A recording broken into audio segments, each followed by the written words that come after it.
আকাঙ্ক্ষা কখন লোভে পরিণত হয়ে যায় তা কেউ বলতে পারে না। এবার তার পরিণাম কি হতে পারে তাও আমরা কেউ জানি না। আজ আমি আপনাকে বলছি, কোনো ব্যক্তি সব থেকে বেশি ক্ষতির সম্মুখীন তখনই হয় যখন সে এটা মনে করে যে সে সব থেকে বেশি সুরক্ষিত স্থানে রয়েছে। সে ভাবে যে সে সেখানে সুরক্ষিত রয়েছে। সে তখন অসাবধান হয়ে পড়ে, আর তখনই তাকে জীবনের সব থেকে বড় ক্ষতির সম্মুখীন হতে হয়। নিঃস্ব হয়ে যাওয়ার পরিস্থিতি কোনো মানুষের জীবনে তখনই আসে যখন তার কাছে প্রচুর সম্পত্তি থাকে এবং সে তার থেকেও অনেক বেশি সম্পত্তি অর্জন করতে চায়। সেই অনেক বেশি সম্পত্তি অর্জন করার চেষ্টায় সে এমন কিছু করে বসে যার ফলে তাকে সমস্ত সম্পত্তি হারাতে হতে পারে। একজন রচনাকার নিজেই নিজের প্রতিভা একদম শেষ করে দিতে পারে যখন সে অনেকগুলো কাজ নিজের কাঁধে নিয়ে নেয়। একটা গুরুত্বপূর্ণ কথা সবসময় মনে রাখবেন, আজ আপনি যেখানেই থাকুন না কেন, যেমনই যে কোনো স্থানেই থাকুন না কেন, এর পেছনে আপনার আকাঙ্ক্ষার একটা বিশাল ভূমিকা রয়েছে। কিন্তু মনে রাখবেন, আপনাকে শিখতে হবে যে কখন আর কিভাবে নিজের উচ্চাকাঙ্ক্ষাগুলিকে লাগাম পরাতে হবে, কারণ এটা অত্যন্ত আবশ্যক। তাই আসুন আর আমার সাথে ভালোবেসে বলুন, রাধা রাধা। রাত্রে আমরা সুখ নিদ্রা লাভ করি, আমরা স্বপ্ন দেখি, ভবিষ্যতের পরিকল্পনা করি, খুব ভালো লাগে। সকালে যখন চোখ খুলি নিদ্রা ভঙ্গ হয়, স্বপ্ন সেইখানেই ভেঙে যায়, আর তারপর আমরা আমাদের রোজকার জীবন যাপন করি। স্বপ্ন হয়তো মানুষ রাতের বেলায় দেখেন, কিন্তু সেটাকে সার্থক দিনের বেলাতেই করতে হয়। রাতে মধুর বাতাসের নিচে কোমল শয্যায় শুয়ে মাতার গলায় মিষ্টি গান শুনতে শুনতে নিদ্রায় আচ্ছন্ন হওয়া, স্বপ্ন দেখা, ভবিষ্যতের পরিকল্পনা করা বড়ই সরল। কিন্তু সকালবেলায় সময় মতো উঠে সূর্যের তাপ সহ্য করে, সেই উষ্ণতা সহ্য করে সর্বাঙ্গ ঘেমে গিয়ে নিজের পথ খুঁজে বের করা, সেই পথে অগ্রসর হওয়া, বাধা বিপত্তি এসবের সম্মুখীন হওয়া, আর তারপর লক্ষ্য লাভ করা, এগুলো কঠিন কাজ। এ হলো অত্যন্ত কঠিন কাজ। যদি আপনি চান যে স্বপ্ন আপনি দেখেছেন তা সত্যি হোক, তাহলে দিনের বেলায় আপনাকে বেরিয়ে কর্ম করতেই হবে, পরিশ্রম করতেই হবে। মনের এই চক্ষু দিয়ে স্বপ্ন দেখা সম্ভব, কিন্তু যদি আপনি বুঝতে পারেন যে এই স্বপ্নই হলো আপনার লক্ষ্য, তাহলে তাকে সার্থক করতে শুধুমাত্র পরিশ্রম দ্বারাই করতে হবে। তাহলে পরিশ্রম করুন আর আমার সাথে ভালোবেসে বলুন, রাধা রাধা। মানুষের জীবনে তিনটি গুণ অত্যন্ত প্রয়োজনীয়: শ্রদ্ধা,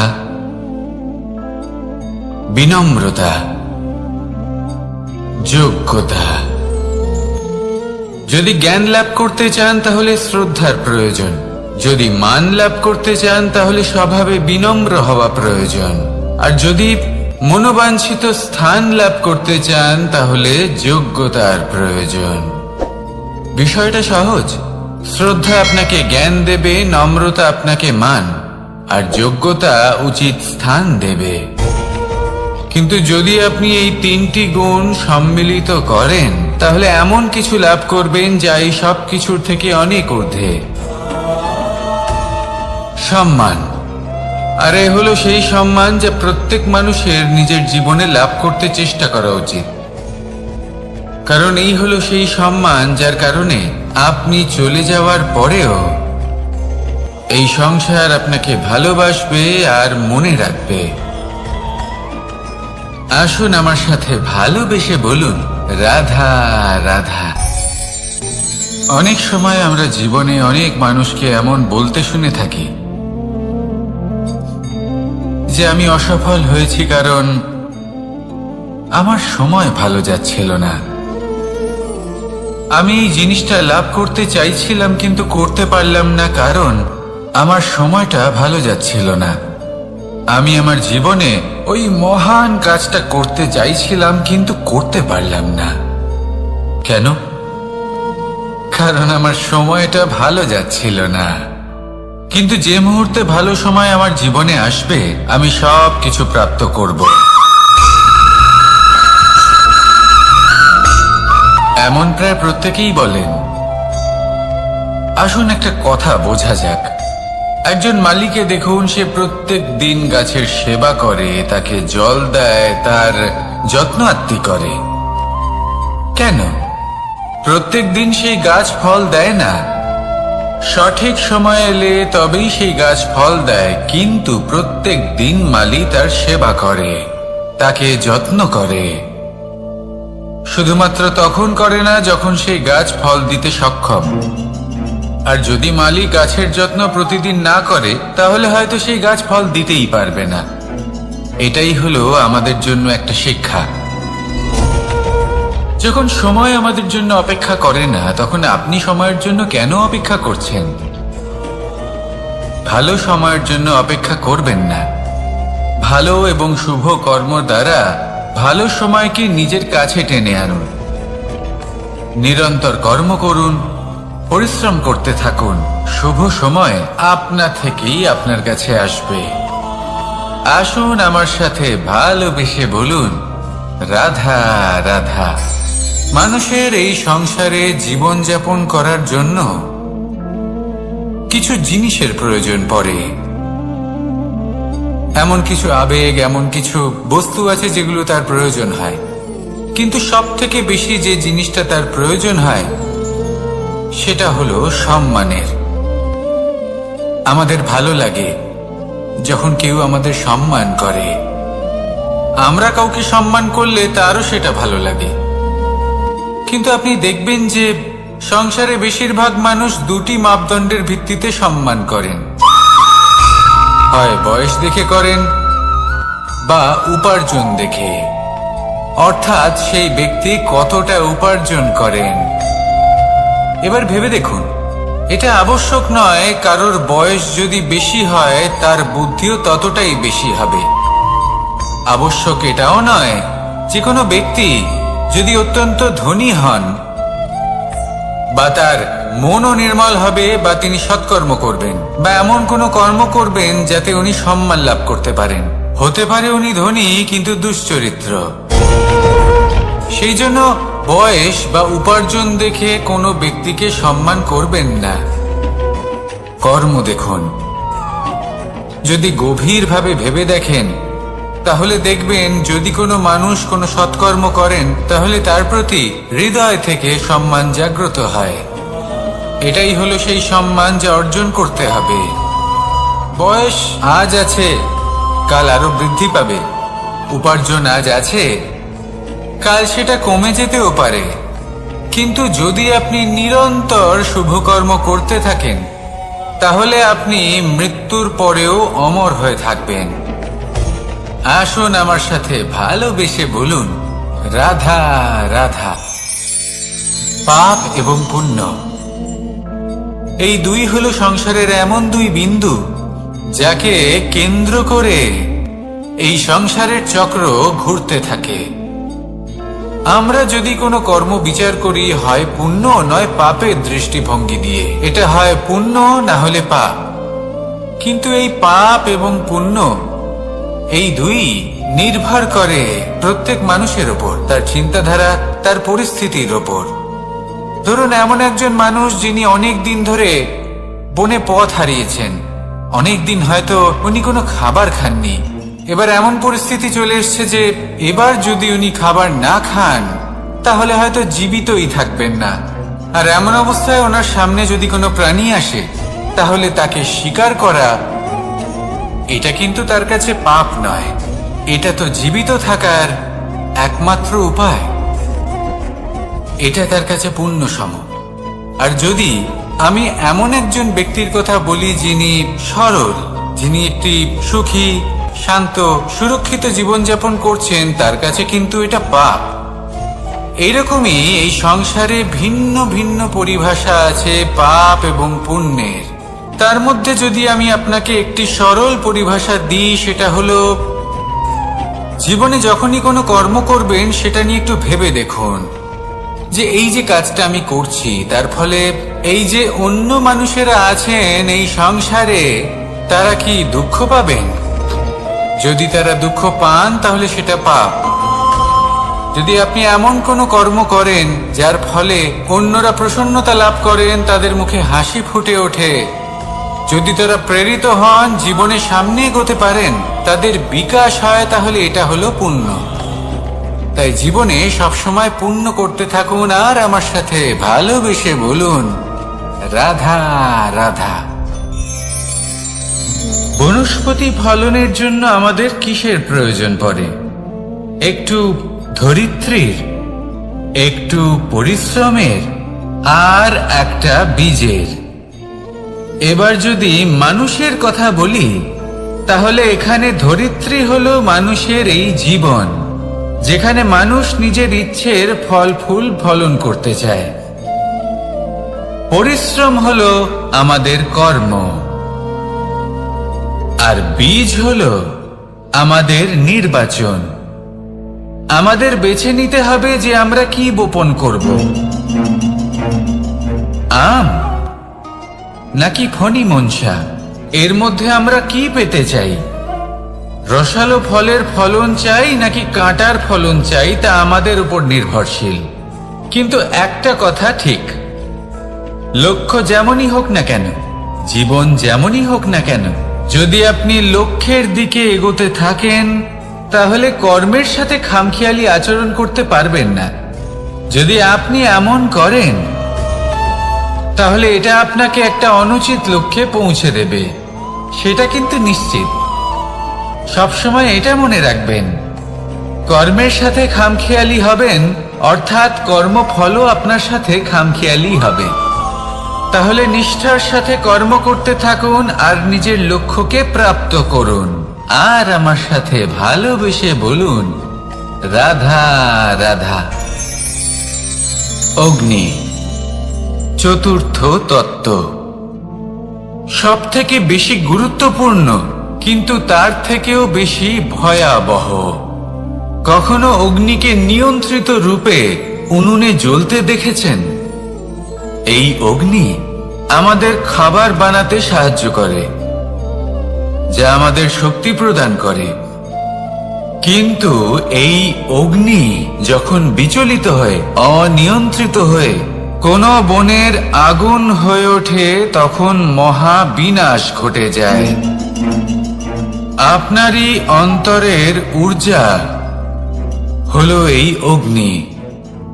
এটা আপনার শক্তিও, আপনার ক্রোধ। একে ব্যবহার কিভাবে করবেন তা আপনারই হাতে। যদি কোনো ব্যক্তি নিজের অন্তরের এই ঊর্জাকে ব্যবহার করেন শক্তির রূপে, তাহলে সে বিকাশ ঘটাতে পারে, নির্মাণ ঘটাতে পারে। কিন্তু যদি কোনো ব্যক্তি তার অন্তরের ঊর্জাকে বিধ্বংসী অস্ত্র বানিয়ে ফেলেন, তাহলে নিশ্চিত রূপে মহা বিনাশ ঘটতে পারে। যাতে বিনাশ তারও অবশ্যই হবে। অনেক বছর পূর্বে এমনই এক আগুনের দ্বারা এই সুন্দর পৃথিবীর নির্মাণ হয়েছিল। আর অনেক বছর পূর্বে এমন এক আগুনেই সমস্ত জীব এবং সংসার বিলুপ্ত হয়ে গেছিল। এবার আপনি আপনার অন্তরের ঊর্জা দ্বারা বিনাশ ঘটাতে চান নাকি নির্মাণ ঘটাতে চান, সেই সিদ্ধান্ত আপনারই। আসুন আমার সাথে ভালোবেসে বলুন, রাধা রাধা। কখনো কখনো এমন হয়, আমরা আমাদের বাড়ির উঠোনে বীজ বপন করি, আর তা বিকশিত হয় একটা সুন্দর বৃক্ষে। তার শাখাগুলি প্রতিবেশীর বাড়ি পর্যন্ত পৌঁছয়। ফলের বর্ষণ প্রতিবেশীর বাড়িতেও হয়ে থাকে। আর আমরা ভাবি গাছ আমরা উৎপন্ন করব আর ফল খাবেন আপনারা। এই কেমন কথা হলো? আপনাকে এই কথা বুঝতে হবে যে এসব হলো ভৌতিক বস্তু, সাংসারিক বস্তু। কখনো নিজের বাড়ির বাগানে ভালোবাসার গাছ বপন করে দেখুন, তার শাখাও প্রতিবেশীর বাড়ি পর্যন্ত পৌঁছবে, ফলের বর্ষণ সেখানেও হবে। কিন্তু সেই ফল চাইতে আপনাকে যেতে হবে না, সেই ফল দ্বিগুণ মাত্রায় আবার আপনার কাছেই ফিরে আসবে। তাই নিজের বাড়িতে আর নিজের মনে ভালোবাসার গাছ উৎপন্ন করুন। এই জীবন প্রসন্ন হয়ে বলবে, রাধা রাধা। অ দিয়ে অন্ত, আ দিয়ে আরম্ভ, এই দুইয়েরই রাশি সমান। যদি আপনি মন দিয়ে দেখেন তবে দেখবেন এদের সম্পর্ক খুবই নিবিড়। কিভাবে? যখন কোনো কিছু শুরু হয় এটা নিশ্চিত হয়ে যায় যে তা সমাপ্তও হবে। আরম্ভই যদি না হয় তার সমাপ্তও হবে না। যা আরম্ভ হয়েছে তার সমাপ্তি হলো অবশ্যম্ভাবী। এটাই হলো প্রকৃতির নিয়ম, একে এড়ানো যায় না। এবার এই কথা আমরা সকলে জানি। এবার মানুষ কি ভাবে যে সমাপ্তির পরে কি হতে পারে, এর উত্তর তাদের কাছে নেই। তাদের উচিত অন্য কোনো বিষয় ভাবা যা বেশি গুরুত্বপূর্ণ। এবার মানুষ এটা জানে না যে মৃত্যুর পরে কি হতে পারে, কিন্তু এই কথা অবশ্যই জানে যে জন্ম থেকে মৃত্যু পর্যন্ত এই সময়, যাকে আমরা জীবন বলে থাকি, এই সময় আমরা কর্ম করতে পারি। এই কথা তো আমরা জানি। তাহলে এমন কি কর্ম করা যেতে পারে যা আমাদের সমাপ্তির পরও আমাদের প্রাসঙ্গিক করে রাখতে পারে? এই বিষয়ে ভাবা উচিত। যে জন্মগ্রহণ করেছে তার মৃত্যু হবেই, এটা সাধারণ বিষয়। কিন্তু ইতিহাস আজও সেই সকল মানুষজনকে স্মরণ করেন যাদের এই সংসার তাদের মৃত্যু নয়, বরং তাদের জীবনকালে যে কর্ম তারা করেছেন তার দ্বারা মনে রাখেন। সেই কর্মের কারণে এই সংসারে তাদের নাম, তাদের কর্ম, তাদের ব্যক্তিত্ব, তাদের কীর্তি অমর হয়ে থাকে এবং থাকবে। আপনার কাছে এতটা সময় নেই যতটা আপনার মনে হচ্ছে আপনার কাছে আছে। সেই জন্য যত শীঘ্র সম্ভব শ্রেষ্ঠ কর্ম করুন, যতটা পারবেন ততটা অধিক সুকর্ম করুন। এই সংসারে নিজেকে অমর করে তুলুন আপনার মৃত্যুর পরেও। আর আমার সাথে ভালোবেসে বলুন, রাধা রাধা। উমাই কি, আমি কখন থেকে এখানে অপেক্ষা করছি, হাত পেতে দাঁড়িয়ে রয়েছি যাতে একটা ফল আমার হাতে এসে পড়ে এবং সেটা আমি খেতে পারি। কখন থেকে অপেক্ষা করছি, কিন্তু সেটা হচ্ছেই না। এবার আপনি বলবেন যে এসব কি বলছি, এ কি অদ্ভুত কথা বলছি। যদি ফল খেতে হয় তাহলে আমাকে বৃক্ষে চড়তে হবে, ফলের কাছে পৌঁছতে হবে, তবেই তো ফল পাবো। এবারে এটা অত্যন্ত সহজ ব্যাপার, কিন্তু এই বিষয়টা আপনি নিজের জীবনের প্রসঙ্গে ভেবে দেখুন। লক্ষ্য কোথায় আছে আপনি জানেন, সেই লক্ষ্যে পৌঁছানোর পথ কি সেটাও আপনি জানেন, সেই পথে চলার ক্ষমতাও আপনার রয়েছে, কিন্তু তাও আপনি নিজের লক্ষ্য লাভ করতে পারছেন না। কেন? কারণ আপনি অপেক্ষা করছেন যে লক্ষ্য আপনার সামনে চলে আসবে, কিন্তু তা হয় না। লক্ষ্য সে যাই হোক না কেন, ধন হোক, প্রেম হোক, কোনো সম্মান হোক বা মোক্ষ হোক, যদি আপনি তার দিকে অগ্রসর না হন তাহলে ফল প্রাপ্তি অসম্ভব ব্যাপার, তা কোনোদিনই হবে না। সেই জন্য আপনার চোখের সামনে আপনি যদি নিজের লক্ষ্যকে দেখতে পান তাহলে উঠুন এবং সেই দিকে অগ্রসর হতে শুরু করুন। নিজের অন্তরের সকল অশুভ গুণ দূর করুন, অলসতা ত্যাগ করুন, অজ্ঞানতা ত্যাগ করে দিন এবং চলতে থাকুন। অবশ্যই মনোবাঞ্ছিত ফল লাভ করতে পারবেন। মনে রাখবেন, চলতে থাকলে তবেই লক্ষ্য প্রাপ্তি হবে। অপেক্ষার দ্বারা শুধুমাত্র মৃত্যু লাভ হবে। আসুন আমার সাথে ভালোবেসে বলুন, রাধা রাধা। পাখি কখন জন্ম নেয়, কখন উড়তে শেখে, কখন বাসা বানাতে শেখে, কখন নিজের মৃত্যু লাভ করে, এসব আমাদের মধ্যে কেউ জানি না। কিন্তু পাখি একটা কথা খুব ভালো করে জানে, যে এই সংসারে ও যা কিছুই করুক না কেন, এই সংসারের ওকে নিয়ে কিচ্ছু যায় আসে না। এবার আমরা কি করি?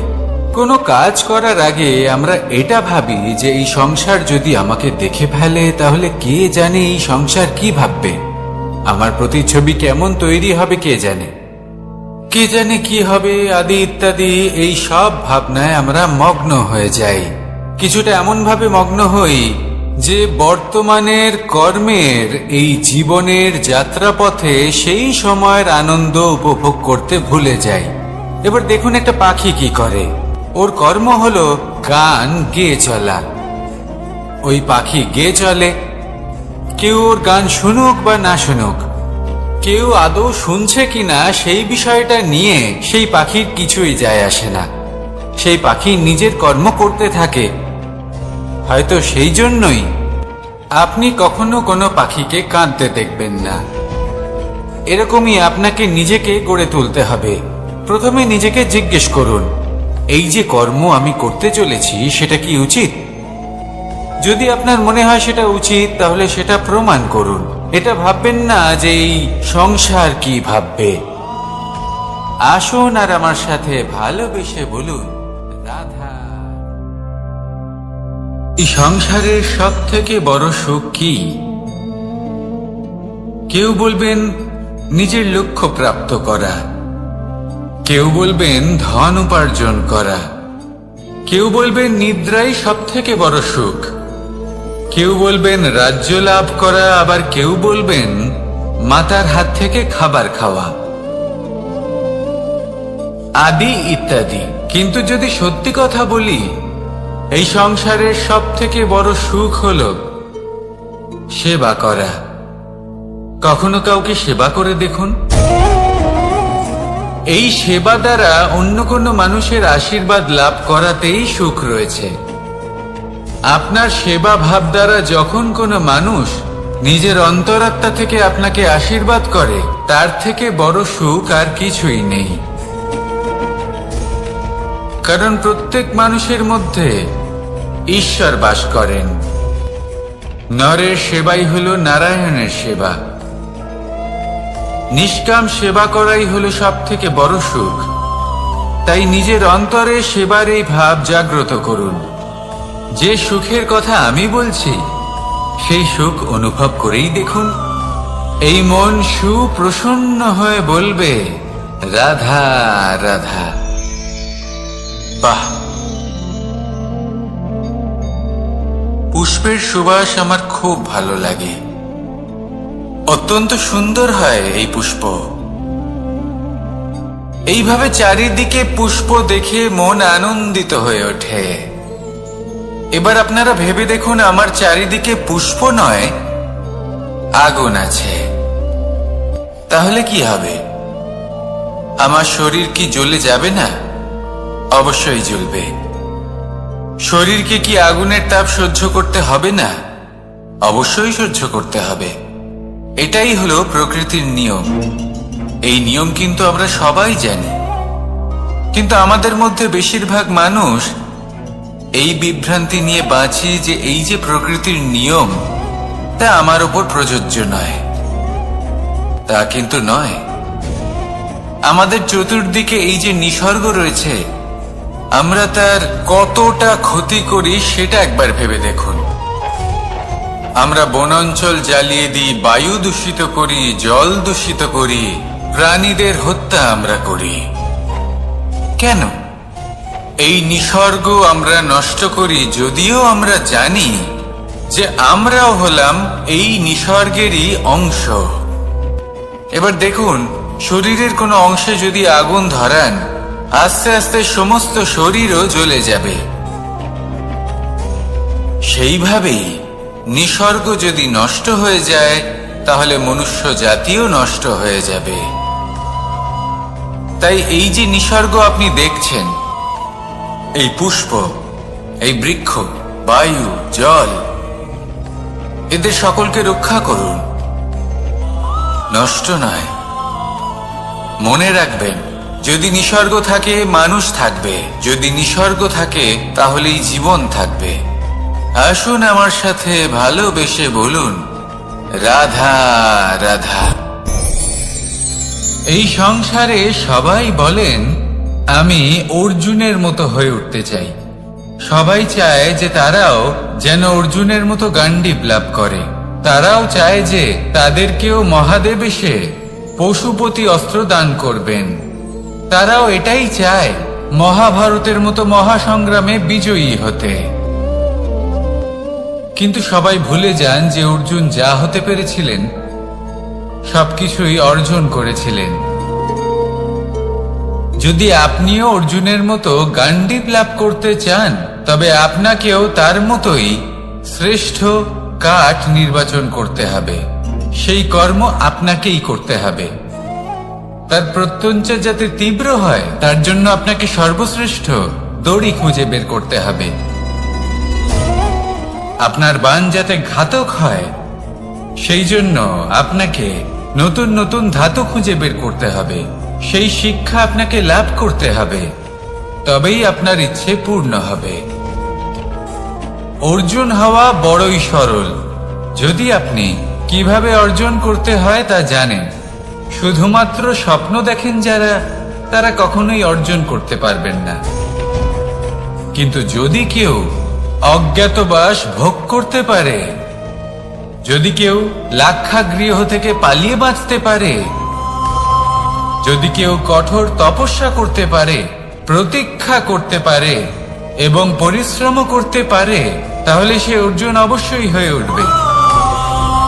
যদি আপনি অর্জুন হয়ে উঠতে চান, তাহলে কর্ম করতে শিখুন আর আমার সাথে ভালোবেসে বলুন, রাধা রাধা। জীবন থাকলে লক্ষ্য অবশ্যই থাকবে। যদি লক্ষ্য থাকে, তার পথ অবশ্যই থাকবে। যদি পথ থাকে, তাহলে বাধা অবশ্যই থাকবে।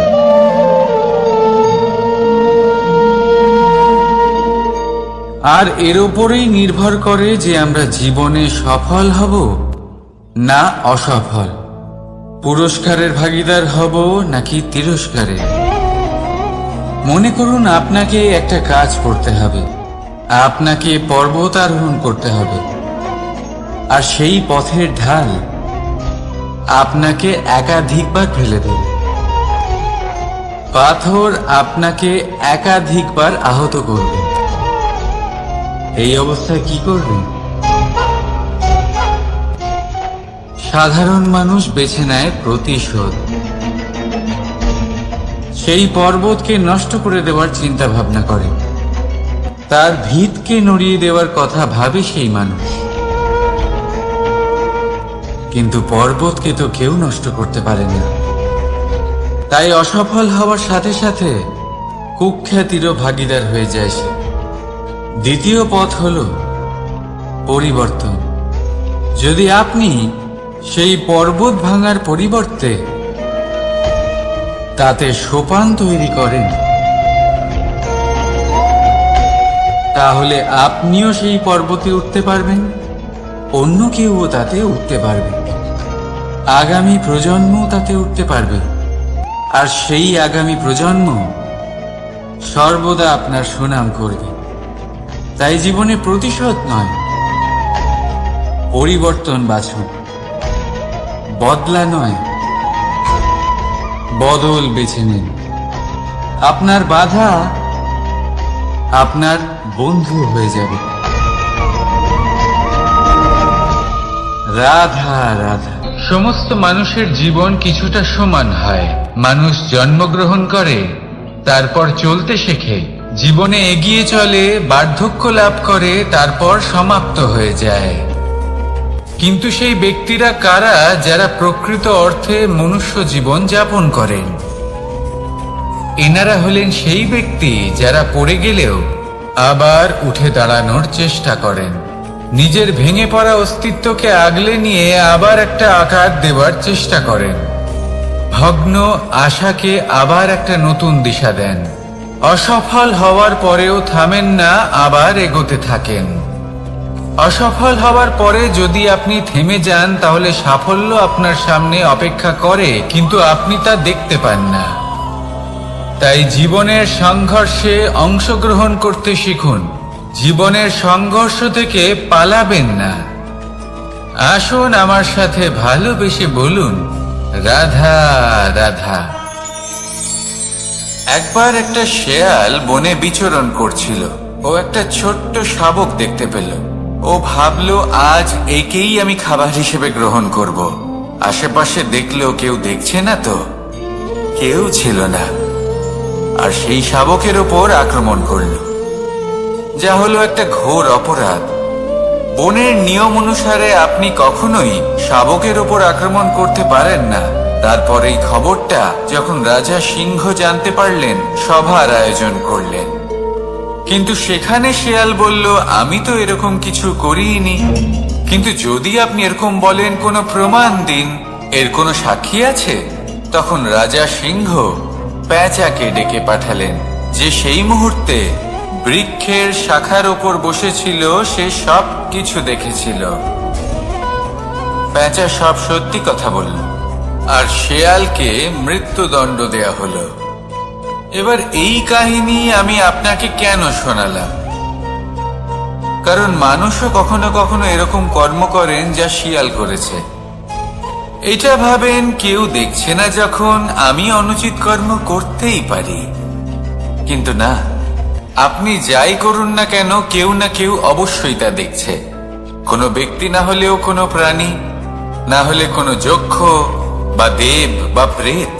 যদি এনারা কেউ না দেখেন, তাহলে ধরিত্রী মাতা দেখেন, যেখানে দাঁড়িয়ে আপনি সেই কর্ম করছেন, তাই না? তাই একটা কথা সবসময় মনে রাখবেন, কে দেখছেন কে দেখছেন না সেই বিষয়ে ভাবা ছেড়ে দিন। এটা খুব সহজ কথা। আপনি যদি উচিত কর্ম করেন, উচিত ফল পাবেন। যদি অনুচিত কর্ম করেন, তাহলে আপনি অনুচিত ফল অবশ্যই পাবেন। সেই জন্য উচিত পথে চলতে থাকুন, উচিত কর্ম করতে থাকুন, আর আমার সাথে ভালোবেসে বলুন, রাধা রাধা। আপনি কখনো কোনো বাজকে নিজের বাসা বানাতে দেখেছেন? এই বাজ যখনই কোনো বাসা বানায়, তখন উঁচু গাছের ডালে বা কোনো পর্বতের শিখরে বাসা বানায়, অনেক উচ্চতায়। আর সেখানে তার সন্তানও জন্মগ্রহণ করে। যখন এই সন্তানেরা জন্মায়, তখন এই বাজ খুবই ভালোবেসে এবং খুব সাবধানে এদের পালন পোষণ করে। নিজের ঠোঁট দিয়ে তাদের ঠোঁটে খাবার পরিবেশন করে। কিন্তু যেই সেই সন্তানেরা হৃষ্টপুষ্ট হয়ে যায় এবং সেই কথা বাজ নিজে বুঝতে পেরে যায়, সেই বাজ নিজেই সেই বাসা ছিন্ন ভিন্ন করে দেয়। সেই সন্তান যাদের সবেমাত্র ডানা গজিয়েছে, কিভাবে উড়তে হয় তারা জানে না, সেই সন্তানগুলিকে উচ্চতা থেকে ঠেলে দেয়। সেই সন্তান প্রথমে ভয়ভীত হয়ে যায়। তারা সামনে মৃত্যুকে দেখতে পেয়ে ভয়ের কারণে তাদের ডানা ঝাপটাতে থাকে। আর সেই প্রক্রিয়াতেই সেই সন্তানগুলি উড়তে শুরু করে দেয়। এবার এই ঘটনায় আমরা কি শিক্ষা পেতে পারি? এটাই, যদি আপনি মাতা পিতা হন, তাহলে নিজের সন্তানকে অবশ্যই স্নেহ করুন, কিন্তু তাদেরকে নিজের আঁচলের তলায় বেঁধে রাখবেন না। যদি আপনি চান আপনার সন্তান জীবনে উন্নতি করুক, তাহলে নিজের মুঠো থেকে তাদের স্বতন্ত্র করে দিন। এই সংসারে সংঘর্ষ করতে দিন। সেই সন্তান নিজেই বুঝতে পারবে যে জন্মের সময় পাওয়া ডানা কি করে ব্যবহার করতে হয়। আর আপনার চোখের সামনে আপনার সন্তান এই আকাশে উড়তে থাকবে। তাহলে আসুন আমার সাথে ভালোবেসে বলুন, রাধা রাধা। সংসারে সবচেয়ে পবিত্র মানা হয় গঙ্গা জলকে। কখনো ভেবে দেখেছেন কেন? কারণ গঙ্গা জলের আবির্ভাব অত্যন্ত শুদ্ধ হয়, তার জন্ম শুদ্ধ হয়, যেখান থেকে তার শুরু সেটাই শুদ্ধ হয়। আর শুরুটা শুদ্ধ হওয়া অত্যন্ত আবশ্যক। আমাদের জীবনে সবই শুরু হয় আমাদের ভাবনা থেকে। নিজের ভাবনাকে শুদ্ধ রাখুন, কারণ এই ভাবনা থেকেই আবির্ভাব হয় শব্দের। আপনার শব্দ শুদ্ধ রাখুন, কারণ এই শব্দ দ্বারাই আপনার কাজ সম্পন্ন হয়। আপনার কাজ শুদ্ধ রাখুন, কারণ এই কাজ দ্বারাই তৈরি হবে আপনার স্বভাব। স্বভাব থেকেই তৈরি হয় আপনার অভ্যাস, আর অভ্যাস থেকে তৈরি হয় আপনার চরিত্র। আর এই চরিত্র সংসারের সমক্ষে এক আদর্শ হয়ে ওঠে। তাই ভাবনা থেকে আদর্শের এই যাত্রা শুভ তখনই হয়ে ওঠে যখন আপনার ভাবনা শুদ্ধ হয়।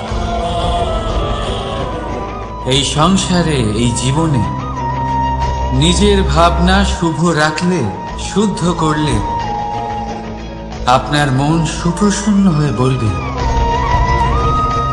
রাধা রাধা। মানুষ জন্মগ্রহণ করে, তার সাথে ভয়েরও জন্ম হয়। ছোটবেলা থেকেই আমাদের মনে কোনো না কোনো প্রকারের ভয় থেকেই যায়। কেউ এই বিষয়ে ভয় পায় যে তার কোনো বস্তু তার থেকে দূরে চলে যাবে। কেউ এই বিষয়ে ভয় পায় যে আমি নিজেকে হারিয়ে ফেলব। কেউ এই ভেবে ভয় পায় যে আমার প্রিয়জনেরা তারা যেন আমার থেকে দূরে না চলে যায়। কেউ এই ভেবে ভয় পায় যে আমরা যেন পথ না হারিয়ে ফেলি, আদি ইত্যাদি। কিন্তু সত্যি কথা বলতে, ভেবে দেখুন এই ভয় বাস্তবে কি? শুধুই একটা মনস্থিতি, আর কিছুই নয়। যা কিছু আপনি জীবনে পেয়েছেন তা একদিন আপনাকে হারাতে হবে। এই জীবন হলো আপনারই, কিন্তু তাও একদিন সমাপ্ত হবে। তাই ভয় পেয়ে কি লাভ? এই ভয় শুধু আপনাকে জীবন যাপন করা থেকে বাধা দিচ্ছে, আর কিচ্ছু নয়। পথ হারিয়ে ফেললেই বুঝতে পারবেন যে নতুন পথ কিভাবে বানাতে হয়।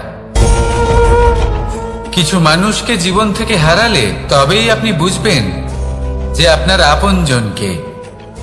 এই ভয়ের কারণে ভীত হয়ে থাকবেন না। এই তারা নক্ষত্র অন্ধকারের অভাবে গুরুত্ব হারায়। শিবকেও মহাদেব হবার জন্য বিষপান করতে হয়েছিল। প্রত্যেক পরিস্থিতি, প্রত্যেক সাফল্য আপনার পরীক্ষা নেবে। তাতে উত্তীর্ণ হওয়া হলো আপনার কর্ম। যখনই আপনি ভয় পাবেন বা সংকটের সম্মুখীন হবেন, তখন সাহসের সাথে তার সম্মুখীন হন। মনে রাখবেন, যে সম্মুখীন হতে জানে, সাফল্য তার সাথে সবসময় থাকে। আসুন আর আমার সাথে ভালোবেসে বলুন, রাধা রাধা। আমাদের হাতটা দেখুন। এই হাতে 5টা আঙুল আছে, যা ভিন্ন ভিন্ন ধরনের। একরকম কেন নয়? কারণ হলো প্রত্যেকের নিজের নিজের গুরুত্ব আছে, নিজের নিজের মাহাত্ম্য আছে। এরা ভিন্ন, তাই একত্রিত হয়ে মুষ্টিবদ্ধ করা সম্ভব, যার দ্বারা আমরা আত্মরক্ষাও করতে পারি, আবার আক্রমণও করতে পারি। যদি 5টি আঙুল সমান হতো, তাহলে মুষ্টিবদ্ধ হতে পারত না, নিজেদের মধ্যে বিভ্রান্তির সৃষ্টি করত। এবার এরকমই কিছু আমাদের সংসারেও হয়। আমাদের দেশ, যেখানে একটি ভূমির ওপর ভিন্ন ভিন্ন ধর্মের মানুষ বাস করেন, ভিন্ন ভিন্ন জাতি, ভিন্ন ধর্ম, ভিন্ন ভাষা। কিন্তু যদি আমরা এটা ভাবি যে কিভাবে এই দেশকে কল্যাণের পথে নিয়ে যাওয়া যায়, কিভাবে এর বিকাশ করা সম্ভব, তাহলে আমাদের একত্রিত হওয়া শিখতে হবে।